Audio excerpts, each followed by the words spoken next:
मेरे प्यारे प्यारे दोस्तों, और आज हम पढ़ेंगे वर्कशीट नंबर 17 क्लास 8 की है। विषय सामाजिक विज्ञान भूगोल पाठ 5 उद्योग, यानी कि भूगोल का पाठ 5 पढ़ेंगे हम उद्योग। और इसकी डेट है हमारे पास 23 नवंबर 2020।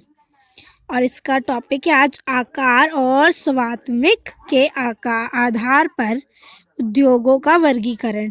इसके बारे में आज हम पढ़ेंगे। तो चलिए स्टार्ट करते हैं हम अपनी वीडियो को। प्यारे बच्चों, पिछली वर्कशीट में आपने जाना कि उद्योगों से अभिप्राय उन आर्थिक क्रियाओं से है जिनका संबंध उपलब्ध संसाधनों की उपयोगी वस्तुएं बनाने में किया जाता है। उद्योगों का वर्गीकरण कई आधार पर किया जा सकता है। इस वर्कशीट में हम आकार और स्वामित्व के आधार पर उद्योगों के वर्गीकरण को समझने का प्रयास करेंगे। मतलब कि हमने पिछली वर्कशीट में देखा था कि उद्योग क्या होते हैं। तो उद्योग वो होते हैं जो हमारे उपयोगी सामान को, हमारी प्रकृति में जो उपयोगी सामान है उसको और ज़्यादा उपयोगी बनाते हैं, वो उद्योग होते हैं। उद्योगों के भी बहुत प्रकार होते हैं। इसमें हम उद्योगों के 2 प्रकार पढ़ेंगे। पहला प्रकार है आकार और स्वात्मिक, यानी कि आकार के आधार पर उद्योगों का वर्गीकरण, और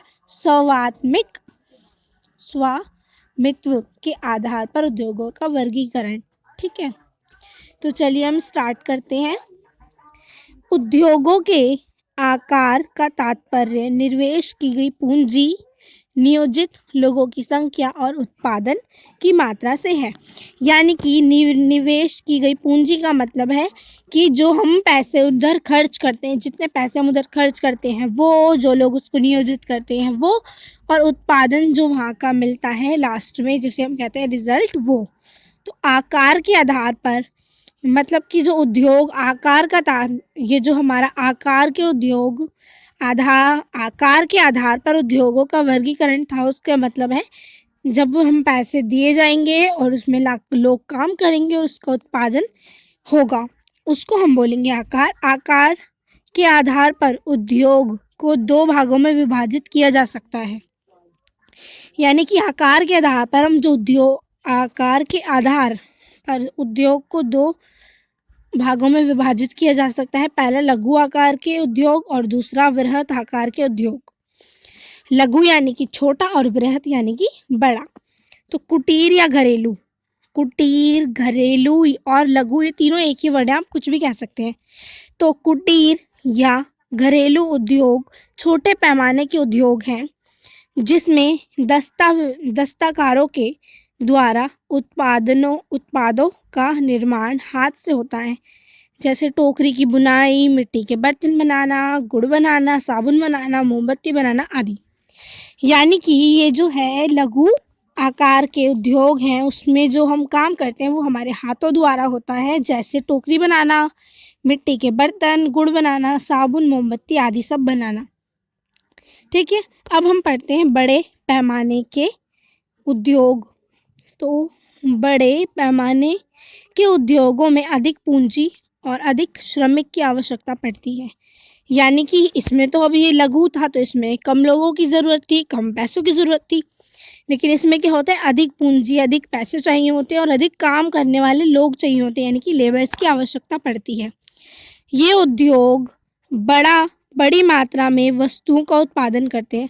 अब देखो, जब वो ज़्यादा पैसे ले रहे हैं, ज़्यादा लोगों लेबर्स ले रहे हैं, यानी कि जो काम करते हैं, तो उसकी जो उत्पादन है वो भी क्या होगा, बहुत मात्रा में होगा। इन उद्योगों को आवासीय क्षेत्रों से दूर स्थापित किया जाता है, ना जहाँ पर लोग रहते हैं। जैसे हम जहाँ पर रहते हैं, ये जो ऐसी फैक्ट्री होती है, ये हमारे जहाँ रहने का स्थान है, वहाँ से इनको दूर स्थापित किया जाता है। हम आगे पढ़ेंगे कि इनको दूर स्थापित क्यों किया जाता है। तो चलिए अब हम देखते हैं स्वामित्व के आधार पर उद्योगों को निजी क्षेत्र, यानी कि अब देखिए, हमने आकार, जो 2 प्रकार के हमने आधार पढ़े थे, आकार और स्वामित्व, जो उस दूसरा हम पढ़ रहे हैं। आकार के 2 टाइप थे, यानी कि लघु और वृहत। तो इसके कितने टाइप हैं, 4 टाइप्स हैं इसके। पहला निजी क्षेत्र, दूसरा सार्वजनिक क्षेत्र, तीसरा संयुक्त क्षेत्र तथा सहकारी क्षेत्र। ठीक है, ये चीज़ याद रखनी है। स्वामित्व के आधार पर उद्योगों को निजी क्षेत्र, सार्वजनिक क्षेत्र, संयुक्त क्षेत्र तथा सहकारी क्षेत्र में वर्गीकृत किया जा सकता है। अब इनको हम अच्छे से पढ़ते हैं कि ये है क्या।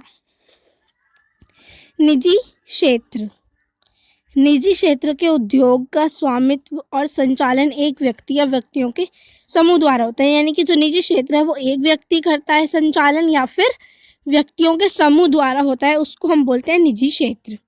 ठीक है, ऐसे ही दूसरा देखते हैं। सार्वजनिक क्षेत्र के उद्योगों को स्वामित्व और संचालन सरकार के द्वारा होता है, जैसे steel authority of India limited. यानी कि जो ये निजी है, इसके सार्वजनिक क्षेत्र में सरकार द्वारा जो काम होता है, और जैसे कि इसका एग्जाम्पल हमें दिया हुआ है steel authority of India limited.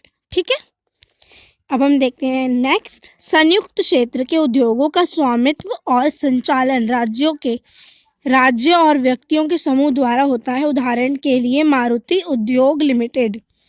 यानी कि जो ये वाला है, इसमें संचालन होता है राज्य और व्यक्तियों के समूह द्वारा, इसका संचालन होता है, संयुक्त क्षेत्र का संचालन होता है। इसका एग्जाम्पल है मारुति उद्योग लिमिटेड। ठीक है, सहकारी क्षेत्र के उद्योगों का स्वामित्व और संचालन कच्चे माल के उत्पादकों तथा श्रमिक दोनों के द्वारा होता है। यानी कि जो सहकारी क्षेत्र है, इसमें स्वामित्व का कच्चे माल का उत्पादन और श्रमिक दोनों का होता है संचालन। और इसका एक एग्जाम्पल उदाहरण के लिए हमने ले लिया आनंद मिल्क यूनियन लिमिटेड। ठीक है, अब हमारी वर्कशीट खत्म होती है। अब हम करते हैं इसके क्वेश्चन आंसर्स। पहला क्वेश्चन देखते हैं, लघु उद्योग से आप क्या समझते हैं। अभी हमने ऊपर देखा था, बहुत अच्छे से देखा था कि लघु उद्योग क्या है।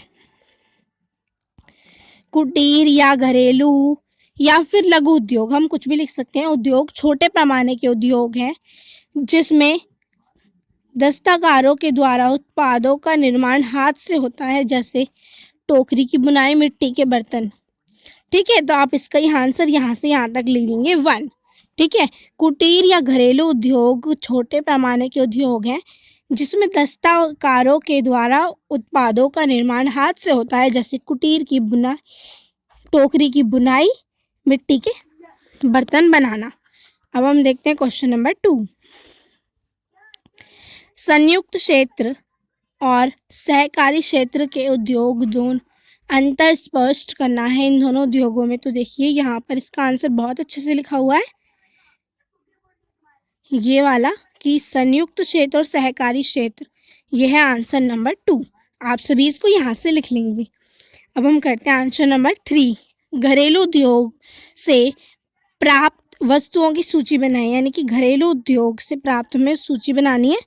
तो देखिए यहाँ पर दिया हुआ है टोकरी के बर्तन बनाना, टोकरी की बुनाई करना, मिट्टी के बर्तन बनाना, गुड़ बनाना, साबुन बनाना, मोमबत्ती बनाना, हो सकता है मालाएं बनाना, है ना, मालाएं बनाना, या फिर और भी हो सकता है बहुत कुछ। ठीक है, मालाएं बनाना, मूर्तियां बनाना आदि। तो इसका आंसर आप यहाँ तक लिख लेंगे। क्या लिखेंगे कि टोकरी की बुनाई, मिट्टी के बर्तन बनाना, गुड़ बनाना, साबुन बनाना, मोमबत्ती बनाना, मूर्तियां बनाना, मालाएं बनाना आदि। ये आंसर नंबर है, आंसर नंबर 3 का आंसर है। ठीक है, आप इसको ऐसे लिख लेंगे। तो चलिए अब हम देखते हैं नेक्स्ट। वृहद बड़े पैमाने के उद्योग को घने बसे आवासीय क्षेत्रों से अलग या दूर क्यों रखा जाना चाहिए, अपने विचार दीजिए। यानी कि हमने भी देखा था, देखिए यहाँ पर इन उद्योगों को, यानी कि जो ये बड़े पैमाने के उद्योग होते हैं, इनको आवासीय क्षेत्रों से दूर स्थापित किया जाता है। मैंने आपसे कहा था, हम अभी देखेंगे इसका आंसर। तो इसको क्यों स्थापित किया जाता है, इसका आंसर ये क्वेश्चन आ गया हमारा। अब हम चलिए तो करते हैं हम इसका आंसर। तो ये है हमारा आंसर नंबर 4। ठीक है, वृहत उद्योगों को घने बसे आवाजाही क्षेत्रों से दूर रखना चाहिए क्योंकि, यानी कि जो वृहत उद्योग हैं इनको दूर रखना चाहिए आवाजाही क्षेत्रों से, घने बसे आवाजाही क्षेत्रों से दूर रखना चाहिए। क्यों, देखते हैं। इसके 3 पॉइंट्स हैं। तो पहला पॉइंट है, वृहत उद्योग प्रदूषण अधिक करते हैं। ये जो प्रदूषण है वो बहुत ज़्यादा अधिक करते हैं, जिससे आसपास बसे हुए घरों को या लोगों को बहुत ज़्यादा दिक्कतें होंगी। दूसरा है, यहाँ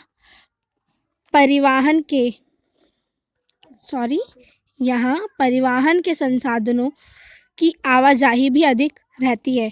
यानी कि जब वहाँ बड़ा क्षेत्र है तो वहाँ पे ज़्यादा लोग होंगे, और ज़्यादा लोग होंगे तो वो आएंगे और अपना अपना साधन लाएंगे, और उस साधन से, शोर से लोगों को बहुत ज़्यादा दिक्कत होंगी। तो ये है इसका पॉइंट नंबर 2, और ये आंसर कौन सा है? 4। ठीक है। इसका थर्ड पॉइंट देखते हैं हम। वृहत उद्योगों के लिए अधिक भूमि की आवश्यकता होती है। अब उन लोगों को अधिक भूमि की आवश्यकता होती है, और जो भूमि उन्हें चाहिए वो भूमि उन्हें कहीं दूर स्थान पर स्थापित करनी चाहिए। तो आई होप गाइस कि आपको मेरी वर्कशीट जो है ये समझ आई होगी। अगर आपको हमारी वीडियो पसंद आई तो प्लीज़ लाइक करें, शेयर करें एंड सब्सक्राइब करें, और हमारे चैनल को सब्सक्राइब करें और बेल आइकन को ज़रूर दबाएं ताकि आपको हमारी आने वाली वीडियोस मिलती रहें। तो मिलते हैं हम अपनी नेक्स्ट वीडियो में, तब तक के लिए take care. Thank you for watching.